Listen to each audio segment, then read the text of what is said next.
Cancer में maximum लोग इसलिए ज़्यादा सफ़र करते हैं क्योंकि मोस्ट ऑफ द टाइम उसका डायग्नोसिस थोड़ा लेटर ऑन स्टेज में होता है।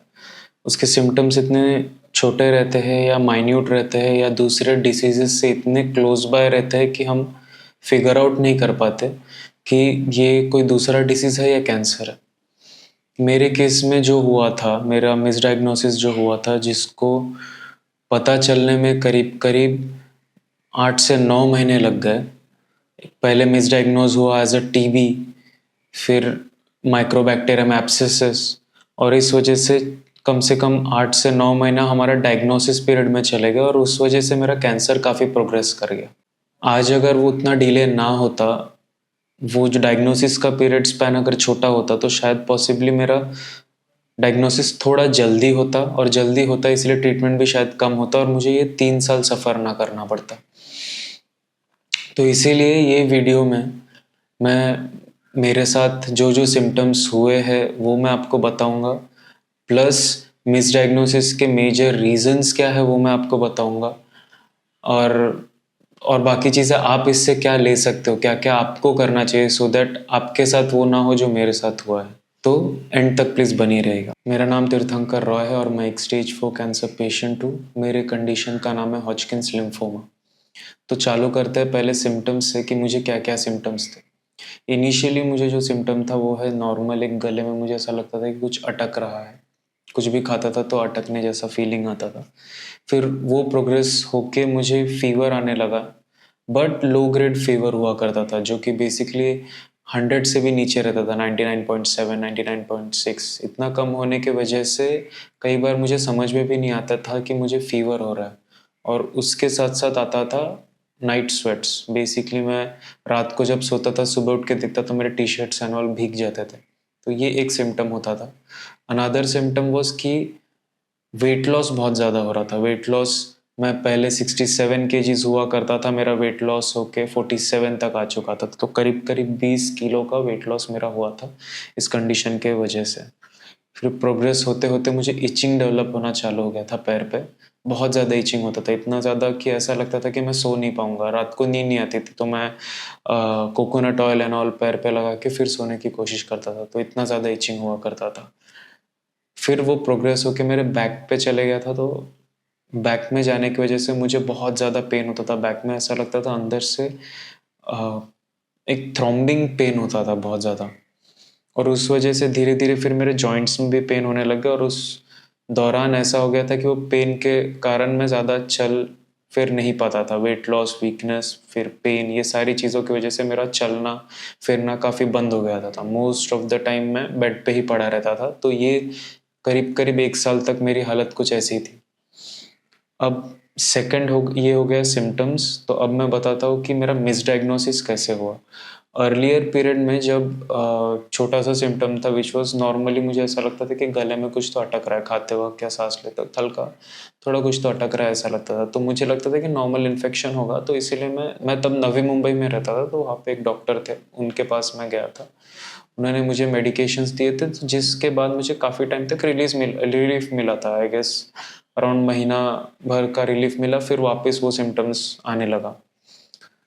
तो यही चीज़ फिर वापस मैं रिटर्न गया डॉक्टर के पास, तो उन्होंने नए मेडिकेशंस दिए, फिर वापस थोड़े कुछ दिन के लिए ठीक था। तो यही कुछ 2 से 3 महीना चला। 2 से 3 महीने बाद मेरा थोड़ा-सा कम हुआ था गले में लगना। सो मैं वहाँ से गाँव चले गया। गाँव जाने के बाद मुझे वापस फ़ीवर आना चालू हुआ, वापस सिमिलर सिचुएशन चालू हो गए। तो अब मुझे लगा कि कुछ मेजर होगा, तो मैं नागपुर गया, नागपुर में विवेका करके हॉस्पिटल है, वो हॉस्पिटल में मैंने डॉक्टर्स को दिखाया। तो उन्होंने पहले मेरे पूरे लिम्फ नोड्स चेक किए। अभी लिम्फ नोड स्वेल होने का मतलब शायद कुछ हो, तो ये पॉसिबल है, बट मेरे लिम्फ नोड्स विज़िबली स्वेल नहीं हुए थे, जो कि बाद में मुझे पता चला कि अंदर के लिम्फ नोड्स थोड़े स्वेल हुए थे, करके उन्हें बाहर नहीं समझ में आया। तो इस बीच उन्होंने सीटी स्कैन भी कराया मेरा। सीटी स्कैन कराया, ब्लड टेस्ट हुआ। सीटी स्कैन कराने पे पता चला कि लिम्फ नोड्स थोड़े स्वेल हुए, इसीलिए उन्होंने ब्रोंकोस्कोपी सजेस्ट किया। ब्रोंकोस्कोपी एक ऐसा टेक्निक है जिसमें बेसिकली पाइप डाला जाता है आपके लंग्स के वहाँ पे ब्रोंक्यूल्स और एस्पिरेट निकाल के वो पानी छोड़ते हैं। इन शॉर्ट अगर लेमन लैंग्वेज में बताऊँ तो पानी छोड़ते हैं और वो पानी वापस लेके उसको लैब में टेस्ट के लिए डालते हैं। और वो टेस्ट में जो भी आता है तो वो आता है। तो रिपोर्ट्स में मेरा टीबी ट्रेस डिटेक्टेड दिखाया था। अब ट्रेस डिटेक्टेड की वजह से डॉक्टर ने मुझे एटीकेटी करके मेडिकेशन जो है वो स्टार्ट किया, मेरा टीबी का मेडिकेशन जो स्टार्ट किया। उसके पहले मॉन्टॉक्स टेस्ट भी करा था। मॉन्टॉक्स टेस्ट बेसिकली टीबी के लिए ही होता है। पाम्स में या कहीं पे छोटा सा इंजेक्शन जैसा देते हैं, और अगर वो स्वेल होता है तो फिर चांसेस आर कि उसको टीबी हुआ है। बट उसमें मेरा नेगेटिव आया था, बट ब्रोंकोस्कोपी में मेरा ट्रेस डिटेक्टेड आया था। प्रॉब्लम ये है कि इंडिया टीबी का कैपिटल है, तो बेसिकली अगर आप बहुत लोगों को जिनको टीबी हुआ भी नहीं है उनका भी अगर आप टेस्ट कराओगे तो पॉसिबल है कि उनके इसमें भी ट्रेस डिटेक्टेड है। तो तब इतना ध्यान नहीं दिया, तो मुझे लगा टीबी ही होगा, तो मैंने टीबी के मेडिकेशंस चालू रखे। और इस दौरान मेडिकेशंस चालू होने के बाद थोड़ा सा ठीक लग ही रहा था कि मैं मुंबई आ गया, क्योंकि मेरा कॉलेज चालू होने वाला था NMIMS। तो मैं NMIMS में ज्वाइन किया, कुछ दिन कॉलेज गया, बट फिर मुझे वापस फीवर आने लगा।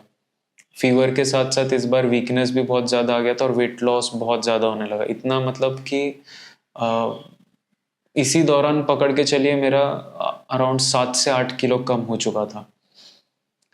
फिर उल्टियाँ होने लगी बहुत ज़्यादा, कुछ भी खाता था तो उल्टी हो जाती थी। मोस्ट ऑफ द टाइम मैं सिर्फ एक तो दूध पी लिया करता था या फिर नारियल पानी ये सब पी के पूरा दिन काट लेता था, क्योंकि उसके अलावा खाने का बिल्कुल मन नहीं होता था। और ये कंडीशन खराब भी होते जा रही थी। बहुत लोग बोल रहे थे कि 3 महीने तक कभी कभी ऐसा होता है एटीकेटी की वजह से, बट मैं पहले ही थोड़ा डर गया था। तो मैं विले पार्ले में हॉस्पिटल एक है जिसका नाम है नानावती, वहाँ पे मैं जाके ट्रीटमेंट के लिए दिखाया। अब मोस्ट सिनेरियोज में क्या होता है कि जो भी प्रीवियस रिपोर्ट्स है वो हम लोग डॉक्टर्स को दिखाते हैं, तो मैंने वही दिखाया और उनको भी दिखा कि ट्रेस डिटेक्टेड। तो उनको लगा कि ट्रेस डिटेक्टेड मतलब टीबी है इनको और साथ में कोई सेकेंडरी इन्फेक्शन होगा, तो उन्होंने मुझे सेकेंडरी इन्फेक्शन के साथ साथ उसका दवाई चालू किया। बट उसमें भी कोई रिलीफ नहीं मिला। उस बीच मुझे पैर में इचिंग स्टार्ट हो गया था बहुत ज़्यादा, और मैं ऑलरेडी कैंसर रिसर्च पे काम कर चुका था। हालांकि मैंने माउथ कैंसर पे काम किया था, बट स्टिल मुझे रिसर्च पेपर्स पढ़ने आते थे, तो मैंने पढ़ा था, गूगल पे भी पढ़ा था, तो उसमें भी पता चला कि ये लिम्फोमा के भी symptoms they are quite similar to this. तो मैंने सोचा कि शायद लिम्फोमा हो सकता है, और मैंने नेक्स्ट टाइम जिस डॉक्टर के पास गया उनको मैंने सजेस्ट किया कि सर शायद लिम्फोमा हो सकता है, आप एक बार प्लीज देख लीजिए। तो उन्होंने हंस के निकाल लिया कि नहीं, एक साथ दो दो चीज़ें थोड़ी होती है। और मैं यही सोच के फिर उन्होंने नए मेडिकेशंस दिए, वो मेडिकेशंस चालू किए मैंने, बट कोई रिलीफ नहीं। तंग आके मुंबई में कोई था नहीं, तो मैं घर पे आ गया वापस नागपुर। नागपुर आने के बाद गेटवेल करके एक हॉस्पिटल है, मैं वहाँ पे एडमिट हुआ। वहाँ के डॉक्टर्स ने सजेस्ट किया e-bus. E-bus basically ultrasound technique है। उसमें बेसिकली इन शॉर्ट अगर लेमैन लैंग्वेज में मैं समझाना चाहूँ तो आपको बेहोश करते हैं, अंदर डालते हैं और आपके लिम्फ नोड से नीडल एस्पिरेशंस निकालते हैं और फिर उसको टेस्ट के लिए डालते हैं। अब ये टेस्ट डिपेंड करता है एबिलिटी ऑफ डॉक्टर पे कि वो जो स्पेसिफिक लिम्फ नोड है जो स्वेल्ड है वहाँ से प्रॉपर अमाउंट ऑफ मास निकाल पाए या नहीं। मतलब जहाँ पे बीमारी है वो जगह से अगर वो निकालेंगे और फिर वो टेस्ट में डालेंगे तो पता चलेगा कि हाँ बीमारी है या नहीं।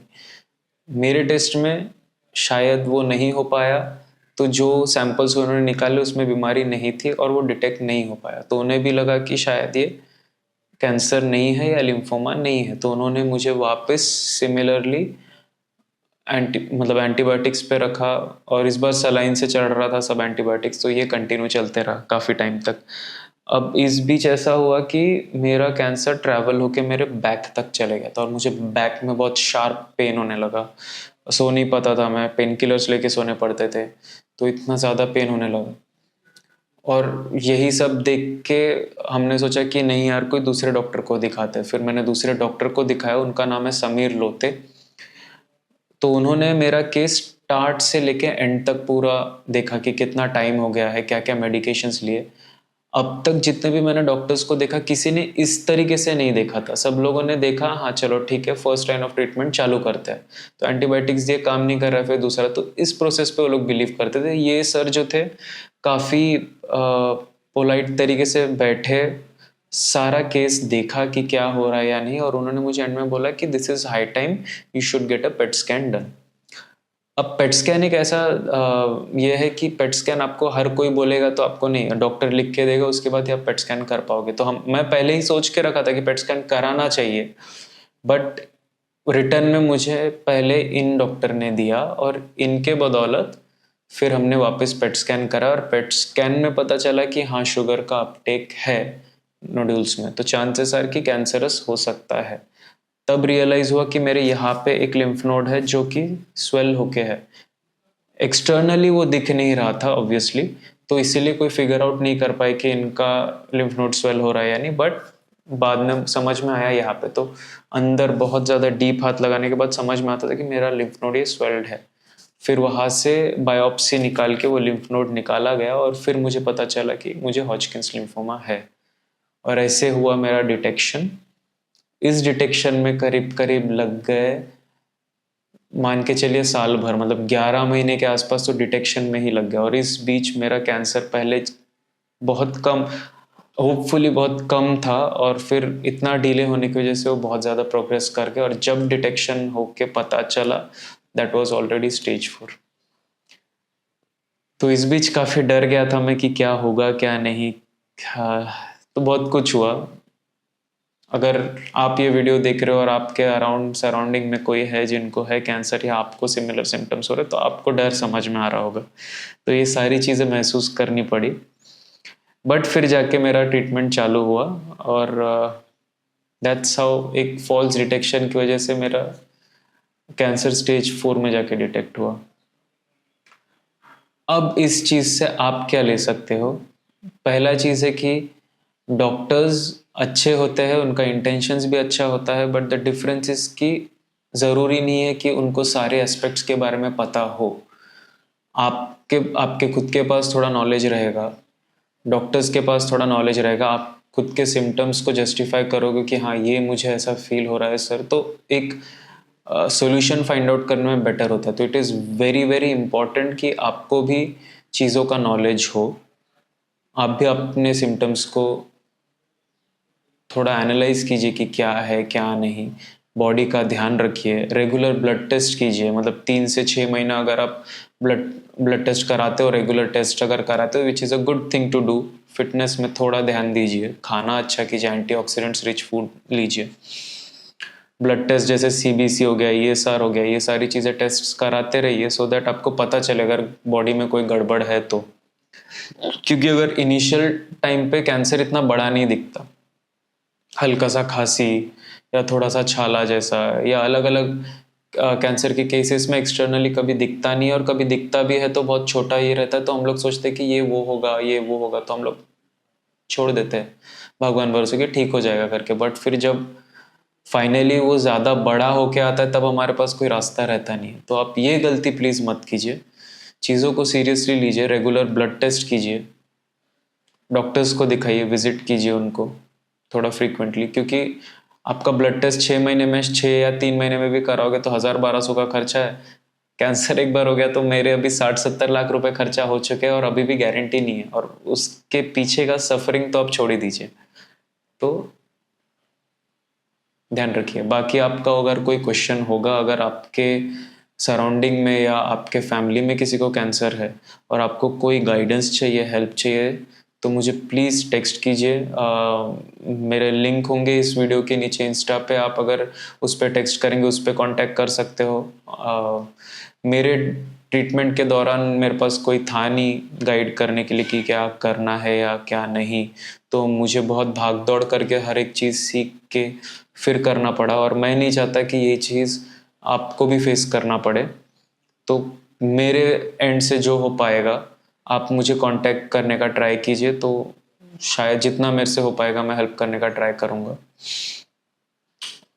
और बाकी अभी भी फ़िलहाल मेरा ट्रीटमेंट चल रहा है, तो आप मुझे अगर मेरे ट्रीटमेंट में सपोर्ट करना चाहते हो तो लिंक बायो में रहेगा, प्लस मैं नीचे भी दे दूँगा वीडियो के, तो please go ahead. That's all, thank you very much.